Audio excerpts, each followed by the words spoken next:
Welcome everyone. I am Bidisha Munshi, Assistant Professor in the Department of English, Hazi A.K.Khan College, Murshidabad. This session forms a part of a video lecture series prepared for students of third and fifth semesters who have chosen English major as their field of study. Under the aegis of the University of Kolani, I warmly thank S.R.College for spearheading this initiative and for inviting me to participate. Let's start. What if a newspaper column could make you wiser and entertain you every morning? In 1711, Joseph Addison promised exactly that in the Spectator, aiming in his words to enliven morality with wit and to temper wit with morality. Yes, today we read issue 10 of The Spectator, printed on Monday, 12th March 1711 by Samuel Buckley in London and authored by Joseph Addison and Richard Steele, written as short conversational essays for an urban coffee house culture. It helped define that periodical essay, brief, topical, morally inflected prose intended for wide mixed audiences. Number 10 is the agenda setting piece. Addison states what the paper is for, whom it addresses, and how it plans to balance instruction and diversion every single day. The issue opens with a Virginian epigraph about rowing against a stream. Moral effort is like rowing against a stream. If we stop working, we drift backward. So Addison thereby frames moral life as work that requires steady effort, anticipating his agricultural metaphor of the mind lying fallow if neglected even for a day.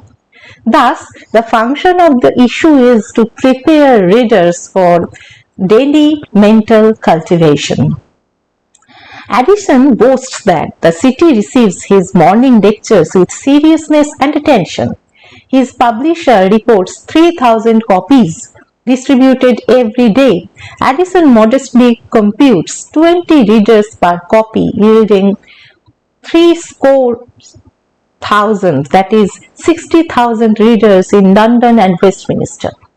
He vows to make their instruction agreeable and their diversion useful, and crystallizes this in the famous line, again I quote, enliven morality with wit and temper wit with morality. And thus the motto is quite clear here in this issue. He wants philosophy out of the closets and libraries and into tea tables, clubs, coffee houses, into everyday talk. Addison insists on daily reading. He will refresh memories from day to day until readers are recovered from an age fallen into vice and folly. He declares the mind that lies fallow, even for a single day, spouts up in follies. Extending the cultivation image, he aligns his project with Socrates. As Socrates brought philosophy down to human affairs, Addison brings it out of the closets and libraries to live in clubs, assemblies, tea tables, coffee houses. So this pairing, that is pleasure and instruction, we can see the pairing here, that is pleasure and instruction.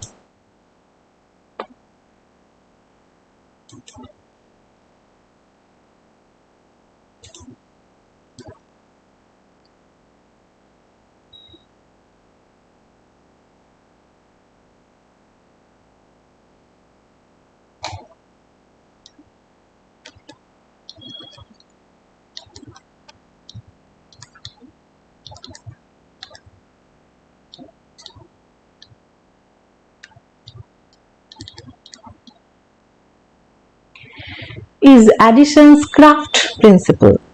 Ideas should be clear, agreeable, and portable, moving from learned spaces into daily conversation. So, we move on to the intended audiences.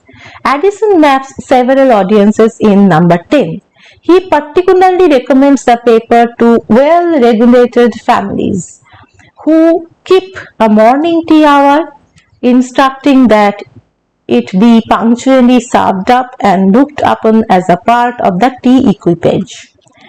Reading is embedded in a domestic ritual. So well-regulated families. And then contemplative spectators or fraternity of spectators, that is gentlemen of leisure, tradesmen, lawyers, fellows who watch the social world like a theatre and want to form sound judgments, the blanks of society who need fresh ideas for conversation he offers to supply sound and wholesome sentiments daily. The female world, he promises innocent if not improving entertainment, inviting readers to add beauties of the mind to the ornaments of dress. So, Spectator issue 10 is not just a preface, it is a social map of who should read and how they should talk. So here he prefers that his paper will prioritize or prefer the knowledge of one's self rather than hearing what passes in Muscovy or Poland.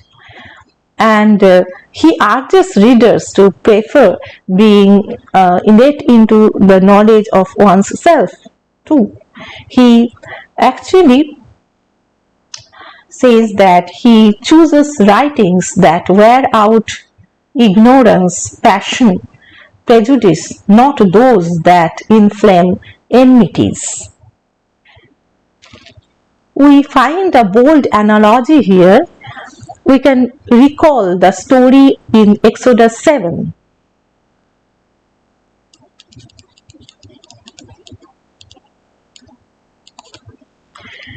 Aaron's rod becomes a serpent and swallows the serpents of Pharaoh's magicians. Addison borrows that image to make a reading point. He says a well-written, morally useful book, and he hopes the Spectator is one can displace weaker, more sensational public prints. But he adds a caveat. He isn't boasting that wherever the Spectator appears, all other papers vanish. It is not that. Now we will move to the style and rhetoric of this essay. Antithesis and balance are found. Wit, morality, diversion, instruction. The sentences often balance terms to make arguments memorable. And persona, the Spectator speaks as a modest, observant guide, never hectoring or scolding. Plain elegance, that is accessible diction and cadence, serve the mission of moving ideas from study to the street. So now Addison lists the fraternity of the Spectator. He addresses his good brothers and allies, the fraternity of spectators, people who live in the world without having anything to do in it, either by fortune or by disposition. He lists them: contemplative tradesmen, fellows of the Royal Society, titular physicians, peaceful Templars, and statesmen out of the business. And then he moved to the female world. Addison addresses women directly, promising diversion that improves, nudging readers from trifles to beauties of the mind. It's both an invitation to intellectual participation and a reflection of the 18th century gender norms. Ask, is this progressive, paternalistic, or both? Addison claims no sufficient pains have been taken to find proper employments for women. He satirizes ordinary amusements, the toilet as a great scene of business, hair adjusting as principal, sorting ribbons, excursions to mercers or toy shops, then fatigue, sewing and embroidery as serious occupations, drudgery in making jellies and sweetmeats. He immediately qualifies this by praising multitudes of women who join beauties of the mind to ornaments of dress and inspire awe and respect. The spectator, he promises, will be innocent, if not improving entertainment, aiming to divert readers from greater trifles. And he, aware of the challenge of writing every day, he promises to give it over as soon as I grow dull. He anticipates small wits will use this against him, railing that it is high time to stop. He therefore enters a formal caveat against the piece of raillery. The paper is signed C. So here are the modern resonance of this issue. Later critics, that is Habermas, see papers like Spectator as engines of public sphere, forums where private persons debate public matters in a polite, rational way. Spectator number 10 is a mission statement for modern edutainment. It models how to carry ideas from study to society, how to write clearly for mixed audiences, and how a daily practice can build a public habit of civil informed talk. It's a template for today's op-eds, explainers, newsletters, and podcasts, and try to be both engaging and instructive. Here we can discuss this way, or we can raise some questions or some discussions like, is morality plus wit still a viable media formula today? Or how inclusive is Addison's address across class and gender?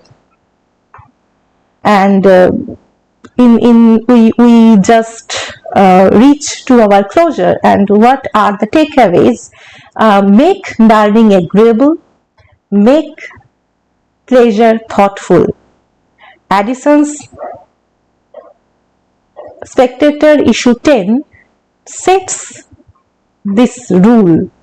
Another rule is this: write for mixed audiences in clear prose. And the third one is move philosophy from study, everyday talk. That is, don't hide them in closets and libraries. So, if this class remembers only one phrase, let it be Addison's wit with morality and morality with wit. And here are some exam-oriented questions, like very short type answers, 2 marks questions, like give the date and the printer or publisher of the Spectator issue 10, state Addison's motto in issue 10 regarding wit and morality. What does Addison mean by morning lectures? What is meant by making the paper part of the equipage? Report the circulation Addison cites and his estimated readership. These are 2 marks questions. Here are some 5 marks questions. You can go through these and prepare yourself for the exams. And here are some 10 marks questions.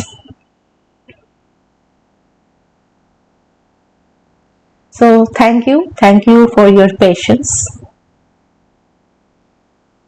Have a good day.